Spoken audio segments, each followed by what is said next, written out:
The heron lifted off the water just as the last truck pulled out of the gravel lot. And for a moment, nobody said a word.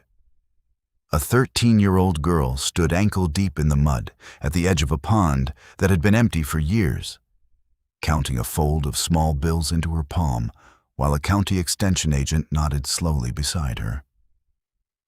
Behind them, 2 grown men who had laughed at her all summer stood with their arms still crossed, but the laughing had stopped. Nobody in Wexford County would say the Callahan girl didn't know what she was doing, not after that afternoon. But long before anyone in town believed a word of it, half the county would spend a summer calling it foolishness. She wasn't trying to prove anyone wrong. She wasn't trying to prove anyone right either. She had her own reasons, and for now, they were hers alone. Sadie Callahan was 13 years old, and she lived on 60 acres outside a small crossroads town in Wexford County, Kentucky, on a farm that had belonged to her family for 3 generations. If stories about quiet determination and turning nothing into something move you, subscribe and join us every day. Drop a comment below and tell us where you're watching from, because we read everyone. The Callahan farm sat along a slow, brown stretch of water called Coldwater Creek, which cut through the eastern edge of the property before bending south toward the county line. Sadie's grandfather, Walter Callahan, had farmed that ground his whole life, first beside his father and later beside his late wife, and these days mostly beside nobody at all except a granddaughter who showed up most afternoons after her chores were done at home. Walter was 68, broad through the shoulders even now, with a gray beard he kept trimmed close and a straw hat that never quite sat straight. He didn't talk much about the years before, but everyone in the county knew the Callahan land. And everyone knew there used to be 3 ponds down near the creek that hadn't held a fish worth catching since before Sadie was born. Sadie's own family lived a mile and a half down the county road, close enough that she rode her bike over most afternoons once the school year let out and her mother finished the early shift at the plant in town. Her father worked long hauls 3 weeks out of 4, and her mother had never had much patience for farm work. So it was Walter's porch Sadie ended up on more often than not, doing homework at his kitchen table some evenings, walking his fence lines on others. Nobody had ever assigned her the ponds. She'd simply started noticing them, the way a person notices a wound that hasn't healed right. Wexford County ran mostly to corn and soybeans, and a scattering of cattle, the kind of ground that looked flat from the state highway, but rolled and dipped the closer you got to the creek bottoms. Summers came on thick and green, heavy with the smell of cut hay and diesel, and by July, the whole county smelled faintly of tasseling corn. It was the kind of place where everybody's business traveled faster than the mail, where a stranger's truck parked too long in one spot got noticed by 3 separate households before lunch. The ponds had been dug back in the 1960s, fed by a spillway off Coldwater Creek, meant for catfish and bream and lazy Sunday afternoons with a cane pole. By the time Sadie came along, they were mostly mud and cattails, choked with silt. The banks caved in on one side where a culvert had failed years back. Walter called them a headache waiting to happen. Most folks in Wexford County called them dead. There had been a stretch, back when Walter was still farming full-time, when the ponds had earned their keep, stocked and fished and swum in by 3 generations of Callahan kids on hot afternoons. But equipment broke, and time got scarce, and the creek flooded twice in one bad spring and knocked the culvert loose for good. After that, the ponds just sat there, filling with runoff and duckweed, a low patch of ground everybody walked past without much thought. Walter had talked more than once about filling the middle one in entirely and running a fence line straight across if he ever got around to it. He never did. Nobody had asked Sadie's opinion on the ponds, and she hadn't offered one, not out loud. But she'd been walking the bank behind the house since she was 6 years old, And she knew where the water ran clear and where it didn't.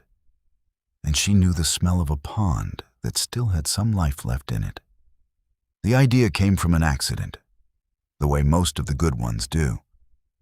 In late May, a commercial fish hatchery 2 counties over had a cold snap wipeout, part of a shipment. And the fingerlings that survived came out undersized and off color, not fit to sell to the stocking programs that paid the bills. A man named Curtis Boyd ran the hatchery, and he mentioned at the feed store, mostly as a joke, that he had 4,000 channel catfish fingerlings he'd have to dump if nobody wanted them for free. Sadie was standing 3 feet away, buying a sack of scratch grain for the hens, and she didn't say a word to Curtis Boyd that day. She just went home and started walking the pond bank again, this time with a shovel. Dale Hargrove lived on the next farm over, a heavy-set man who wore the same ball cap every day of the year and had an opinion about nearly everything that happened on Callahan land. His younger brother Roy was leaner, quieter in his own way. But he laughed loudest when Dale got going, arms crossed over his chest like he was bracing for something. The 2 of them drove past the Callahan place most mornings on the way to the feed mill, and by the 2nd week of June, they'd slowed down more than once to watch a 13-year-old girl dragging fence posts and rusted culvert pipe out of a ditch by herself. "You planning on farming mud, Sadie?"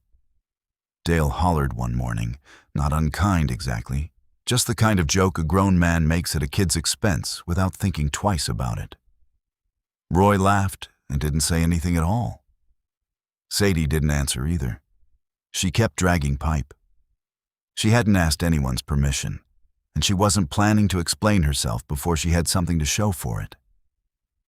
For 3 weeks straight, most afternoons after her chores at home, she worked the middle pond, the smallest of the 3, the one closest to the spillway, where the water still moved instead of sitting still and turning green.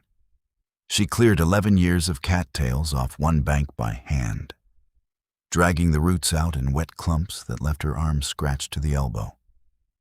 The mud pulled at her boots so bad some days she left one stuck behind entirely and had to hop back for it barefoot. She patched the failed culvert with 2 sections of scrap pipe Curtis Boyd let her have for nothing once he heard what she was up to, sealing the joints with a mix of clay and quicklime, the way her grandfather remembered his own father doing it, back before anybody could afford concrete for a job that small. She packed the mixture by hand into every gap along the pipe, working it in with her thumbs the way Walter showed her once, grudgingly, over a single Sunday afternoon. It took 2 tries before the joint held under real flow. The first attempt washed out within a week, and she found herself back in the mud fixing it before the water had even finished draining. Walter watched from the porch most days, arms folded, not saying much either. He wasn't laughing like the Hargroves. He just didn't think it would hold. Some evenings he'd walk down after supper, turn a section of the new pipe over in his hands without a word, then walk back up to the house. Sadie learned not to wait for his opinion. She just kept working. By the middle of June, the water in the middle pond ran 3 feet deep and close to clear, and Sadie walked to Curtis Boyd's hatchery with a 5-gallon bucket and asked if the offer still stood. He drove out that same afternoon with an aerated tank in the bed of his truck and 1,100 channel catfish fingerlings, each one barely 3 inches long, and Sadie Callahan became, as far as anyone in Wexford County knew, the youngest person in the history of the county to stock her own pond. The first hard lesson came 4 days later.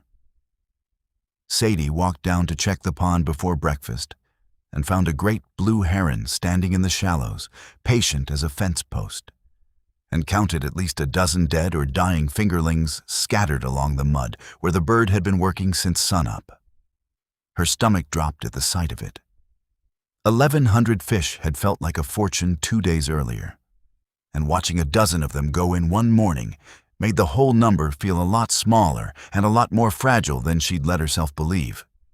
She'd read enough, mostly borrowed pamphlets from the extension office, and a dog-eared library book on small pond management. To know herons could take a fifth of a young stock in a single week if nothing stopped them. And at that size, barely 3 inches long, her fish didn't stand a chance against a bird built for exactly that kind of hunting. She spent that whole Saturday stringing a grid of fishing line across the pond's surface, anchored to posts driven 18 inches into the bank every 6 feet. The lines crossing at 18-inch intervals overhead. Low enough that a waiting bird couldn't get its wings clear to strike, but high enough not to tangle the fish below. Her hands were raw by the end of it, from pulling monofilament taut in the summer heat. Dale Hargrove drove by while she was still knee-deep finishing the last row and asked if she was building a fence to keep out ducks. Sadie didn't look up. The heron came back twice more that month, circling low over the water both times before peeling off toward the creek instead, and left both times without a meal. The second lesson cost her more, and it crept up slower, which made it harder to catch. She'd been feeding the fingerlings a basic 16% protein floating pellet, the same feed Curtis Boyd used at the hatchery, twice a day, as much as they'd take in 10 minutes, the way she'd seen it done in a video online. By early July, growth had nearly stalled. When she scooped a handful out to check them, they looked thin along the belly. Sluggish even at feeding time, drifting near the surface instead of striking hard at the pellets the way they had in June. Walter finally came down off the porch to look for himself, turning one of the fish over in his palm for a long moment. And even he admitted he didn't have an answer. Not for pond-raised catfish at that scale. He'd raised plenty of cattle and corn in his life, but never fish. Sadie rode her bike 4 miles to the county extension office and found Hank Whitfield behind a desk covered in soil sample bags and a half-eaten sandwich. Hank had been the Wexford County Extension agent for going on 9 years, and he listened to the whole story without interrupting once, nodding along as she described the pellets and the schedule and the sluggish fish. Then he told her plainly that fingerlings that size needed closer to 32% protein to put on real weight, not 16, and that she was likely underfeeding by half besides, since 10 minutes of surface feeding rarely let every fish in a crowded pond get its share. He drove out 2 days later with a 50-pound bag of a higher protein floating feed and a cheap dissolved oxygen test kit, and showed her how to read it herself, dipping the kit at dawn before the pond's plants had a chance to pump oxygen back into the water. The first reading came back low, just above the point where fish start gasping at the surface, which explained the sluggishness better than the feed alone ever could have. Sadie switched the feed and adjusted the schedule to 3 smaller feedings a day instead of 2 large ones, cutting the waste that had been souring the bottom of the pond and pulling oxygen down with it. Within 3 weeks, the fingerlings had nearly doubled in length. By late August, they were pushing 10 inches, healthy and fast in the water. And word had started moving through the county the way it does, farmer to farmer, faster than anybody could stop it. Hank Whitfield came back out in September, this time with a clipboard and a genuine reason, curious whether a homemade setup on a 13-year-old's schedule could actually produce something worth counting. He helped Sadie net and weigh a sample from the pond, working the scale himself while she called out numbers for him to log, and ran the results against state averages for small-scale catfish operations. He told her, in front of Walter and, as it happened, Dale and Roy Hargrove, who had pulled over on the county road to see what the fuss was about, that her fish were growing faster and healthier than most commercial operations 3 times the size, and that whatever she'd done with the feeding schedule and the oxygen levels was working better than most grown farmers managed on their first try. That same week, Sadie sold 40 pounds of catfish to 2 families in town and to the diner on Main Street, cleaning and bagging each order herself at the kitchen sink while Walter looked on, and walked away with $210 folded into her overalls pocket. Money she'd earned off a pond everybody in the county had already written off as dead. She kept the bills separate from her other money for a week, just to look at them. Dale Hargrove didn't say much after that. But the next time he drove past the Callahan place, he didn't slow down to holler anything at all. He just lifted 2 fingers off the steering wheel, the way one farmer nods to another, and kept driving. Walter Callahan never did say he was wrong about the pond. He didn't have to. He started walking down to the water most evenings that fall, not to check on anything, just to sit on the bank while his granddaughter cleaned the day's catch. And that told the whole county everything it needed to know. The writer Wendell Berry once put it plainly: "The soil is the great connector of lives, the source and destination of all." A dead pond, it turns out, isn't so different. It only needed somebody patient enough to believe it wasn't finished yet, and stubborn enough to prove it. What Sadie Callahan really pulled out of that water wasn't just catfish. It was proof that the things a whole county agrees are worthless are sometimes just waiting on somebody young enough, or determined enough, not to know any better. What's a piece of land or a piece of advice that everyone around you had already given up on? Tell us in the comments below. We genuinely want to know. And if you'd like to go deeper into stories like Sadie's, we've put together an ebook full of them, waiting for you in the description below. Don't forget to subscribe and join us every day for another story from Wexford County. We'll see you tomorrow.